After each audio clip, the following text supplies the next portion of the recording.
Vedare tinokuchingamidzai zvekare kune chimwe chirongwa pano paZim Facebook Secrets and Confessions. Tadzoka zvekare nemamwe mamessages.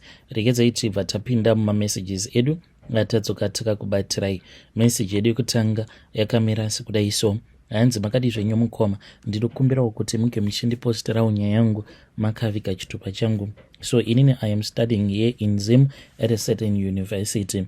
Mukoma nashi ndikudanana nevamwe lecturer vangu. So this guy is a very cool guy. Ivo vari kuti vanondida, but chinondinetsa ndechekuti vanondirova. Apa I'm still his girlfriend. He is already married. And pandakatanga kutaura nemukadzi wacho, iye akangonditi alright, it is fine, but mavanga ose awa unombozviziva here kuti Prince Charming wako iyeye ndiye akandipa mavanga ose awa.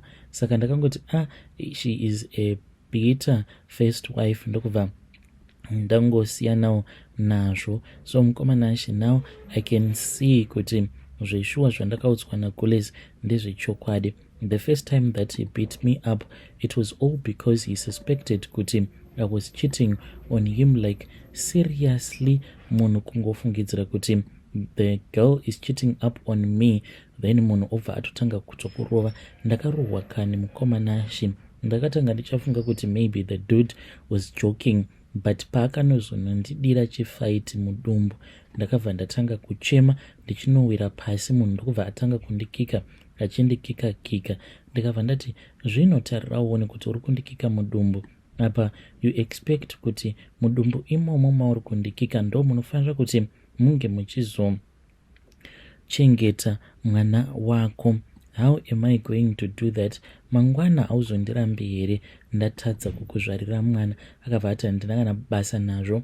But after that, that was when paakazouya ndokubva apfugama pasaidi pangu akabva andikumbira ruregerero.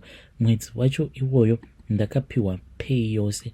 Akanditi, baby, I am sorry kani nezvose zvandakakutadzira. So mukoma nashi, I then said it is fine, sezvo iwewe wati you are sorry for what you did to me. Then we moved in back together. So ivo Gules vanotozviziva kutoti ndiriko, but like physically we have never met as such, but tinotaura pano nepapo. You just know what things are like in that kind of a setup. Now mukoma, chandikudawo kubvunza kubva kumhuri yeZimbabwe ndechekuti naimi munhu uyu ari kuda kundiroora apa ava kutotanga kutondirova ndichiri girlfriend. Handisati kana ndambova nemwana. Ko what if kana ndikazobatira pamuviri, then I get in such a situation whereby there is nothing that I can do but to get married to him nedesperation. Andizourawo here naye munhu uyu. Please mukoma nashi, kana mukapostawo nyaya yangu ndiziviseiwo, ndichange ndichizoteverera mucomment section. This guy, mind you, he is my first. Saka ndichiri nefear iye yekuti ko kana ndikarambwa kana kuti tikarambana, ndianiko achazondida apa ndisina mwana uye zvekare ndisisiri mhandara. Ndipo paya kapa ndinozotambudzwa futi kumarriage kwacho. That is why I'm still hanging on in this marriage. Kana mukaposta nyaya yangu ndiziviseiwo veduwe, ndichange ndichizoteverera mucomment section. Vedare ndo message iyo yandakatumidzirwa ichibva kune mwanasikana uyo. Ngatizame kuti tinge tichitaura naye mwanasikana uyu mucomment section.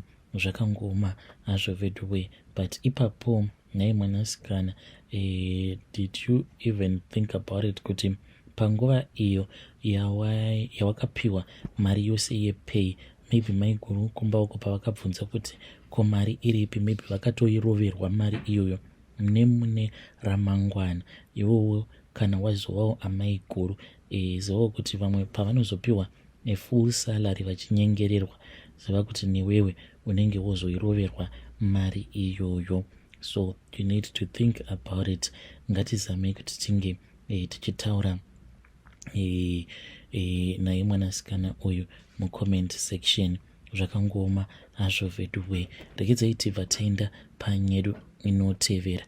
Nyedu inotevera it comes from some conversations that I had namukoma vedu. Ini ndakambozama kutaura navo mukoma vedu ava kuti madii henyu mambodzokera kumba. Kana mukambodzokera kumba mozodzoka zvenyu kuno kuSouth Africa mokontinya zvenyu naye muxhosa wenyu iyeye.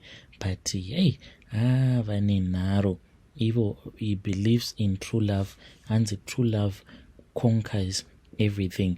Ndo zvavakandiudza paWhatsApp call. Saka ivo mukoma vedu ava vari kuti vakauya muSouth Africa mugore ra2007. Vakauya vasina passport, vasina kana chitupa. Vakati vauya kunoko ndokubva vachizotanga kushanda paya vachishandira umwe murungu.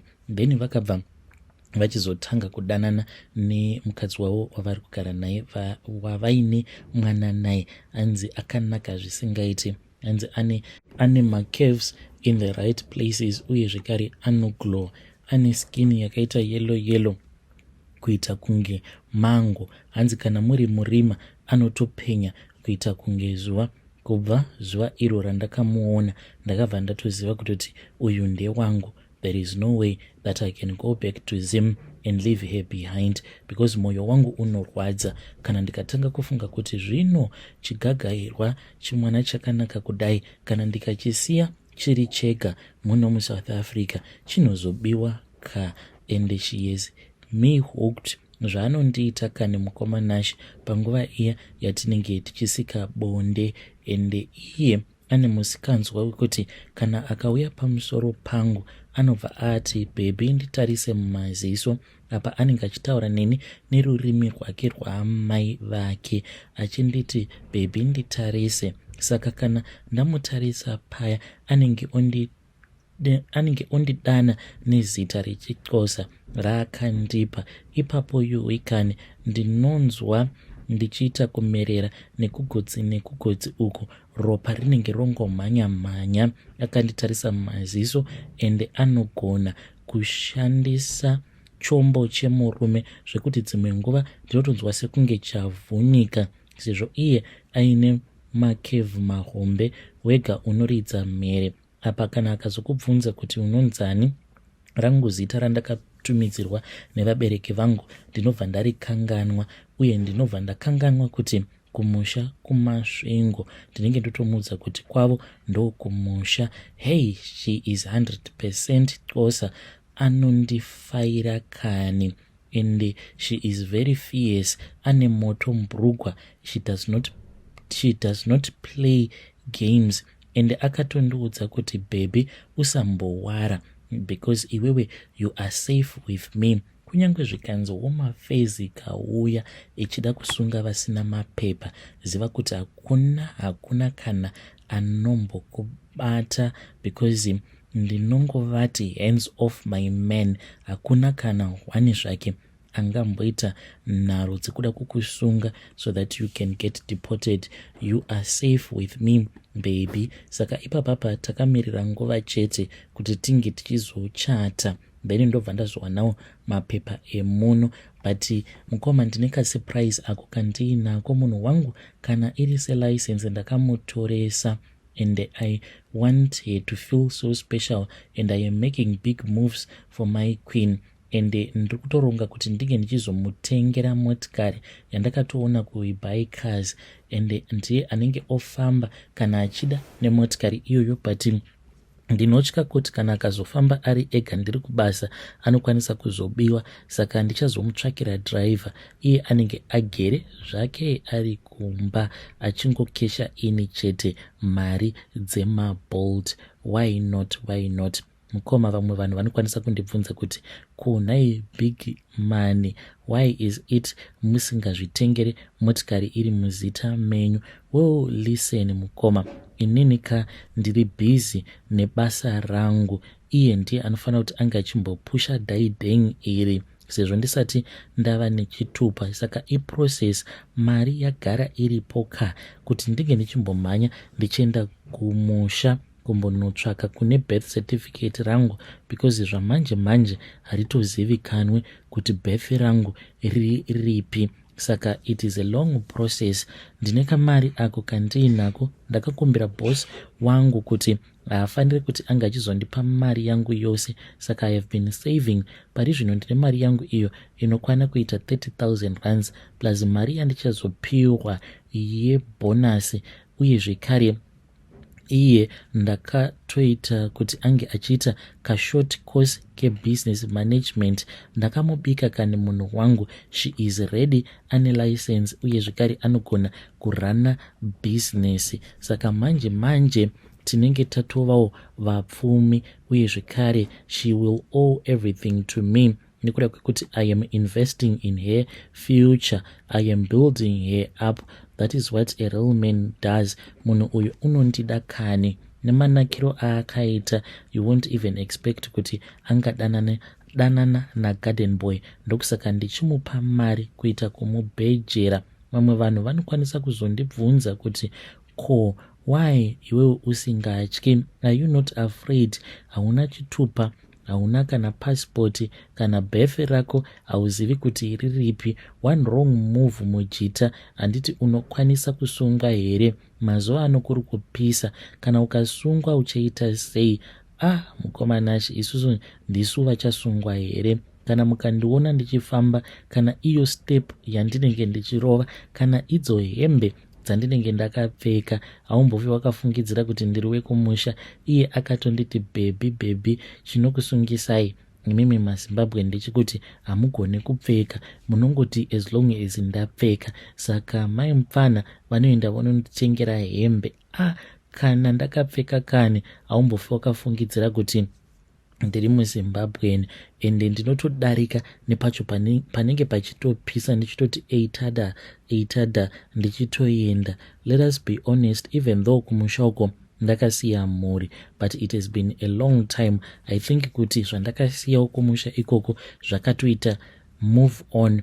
I am not missing home because muno tiri musango, tiri kuvhima, kana nguva yakwana tinouya kumba. Mukadzi wangu ndinaye, chigagairwa changu handingambochisiye chiri chega muno mujoni. Kana totoenda tinotoenda tose. I love my woman. Ndine kabasa kangu kaniceness. Murungu wangu ndinotoziva mashandiro aanoda kuti ndinge ndichiita. Saka hakuna chinhu chinofadza sekuti wagara pabasa, unoita zvaunoda pabasa. Apa kana ukadzokera kumba, yei, zimuyelo rako rinenge rakakumirira. Apa rinenge riine hasha, riine havi newe, richikuudza kuti nhasi hamungamborari tete. Saka I have no time to worry about passport. Chii chinonzi passport kumberi kwangu? Naimi vemazuva, ari seiko mazuva, kuri seiko kubhodha uko? Isu vamwe titori nezvitupa zvemunomu, asi it is just that hatisati tazvipiwa. But nemutauruka kune chitupa here chinodarika mutauro, kugona kutaura Xhosa fluently. Vedare ndo messages awo andakatumidzirwa achibva kuna mukoma vedu, uye zvekare I tried to speak with him over a WhatsApp call conversation. Pakaipa kani. Pakaipa mukoma vedu. I don't know how he views life, but ivo vane muonero wavo wakatosiyana newedu, because ivo vanoti zvepassport handisi hangu murush nazvo, sezvo mari ndichishanda ndichiiwana each and every month. Kana ndichida mukomana shi, do you know kuti nemari yandinowana ndinokwanisa kunotora mapassport anokwana iwo kuita 4 mwedzi wega. Saka hapana chikumhanyira, I will even get my passport. Ndokubva vatanga zvavo kuseka when I was speaking with him. Pakaipa. Ngatizame kuti tinge tichivapawo advice mucomment section, but mawani motikari iyi zveshuwa, kana muri kuti muchaitenga motikari iyi mukoma, muchazotsoka zvenyu neconfession, because once matenga motikari iyoyo kana ikangoiswa pauber obvious ichange iri muzita rake, nekuti imimi hamuna kana pasipoti, makati kana birth hamutombozivi kuti birth renyu riripi. Hakomanaka zvakangoma azvo veduwe, madii mangotora mari iyoyo moenda kumusha. Munoziva kuti mari dzamanga muchitaura muchiti maybe pana December munokwanisa kutobata mari dzinosvika kuma 50,000+. Mari iyoyo mukaenda nayo kumusha munokwanisa kutonotanga chitakishopu chenyu, mukatoita mari mukatoroora. Zvekuroora muZimbabwe nhanzi no handidi. Munhu wangu wandinaye aripo, I cannot run away from responsibility. Akandipa mwana munhu uyu, but hey, pakaipa ngatizame kuti tinge tichitaura navo mucomment section. Rekedzai tibva taenda panyedu inotevera. Nyedu inotevera yakamira sekudai so. Hanzi makadi zvenyu mukoma, ndinokumbirawo kuti munge muchindiposterawo nyaya yangu makaviga chitupa changu. So ndine umwe mukadzi uyo wandanga ndichifambidzana naye pose apa. Zvino takazovimbisana kuti it is far much better kuti tinge tichiroorana, saka ndinomuda mukoma, but apa pataita sleep over ndainge ndisina hangu basa nazvo, but now that she will become potentially my wife, now I am thinking about a lot of things. Mukadzi uyu mukoma ane tattoo iro raainaro paguvhu apa. Tattoo iri ndichangoti rakanyorwa kunzi Steve, but rakatonyorwa zita reex partner yake. Komanashi, each and every time ndinoti kana ndakamutarisa asina kupfeka paya mwoyo wangu unorwadza. Now you can imagine kuti uri busy nemunhu wako, uri kumubata, uri kuita sei, then you just look at that tattoo riine zita reumwe murume. You know, us men, we can just pretend even though tiini zvinenge zvichitirwadza mumwoyo. So I am just pretending because akandiudzawo kuti in her past relationship zvinhu zvainge zvakatongodhakwa. So right now I just want your listeners to assist me, like how do I tell her, ndomuudzawo sei kuti tattoo rake rinondipedza mafeelings and it keeps on breaking my heart. Now ndakatosvika pakuavoida kugeza naye because I do not want to keep on looking at that tattoo. I prefer to see her dressed than to see her asina chaanenge akapfeka. Vedare ndo message iyo yandakatumidzirwa ichibva kuna mukoma vedu. Ngatizame kuti tinge tichitaura navo mukoma vedu ava mucomment section. Zvakangoma hazvo vedu we. Strange things indeed they do happen in this world.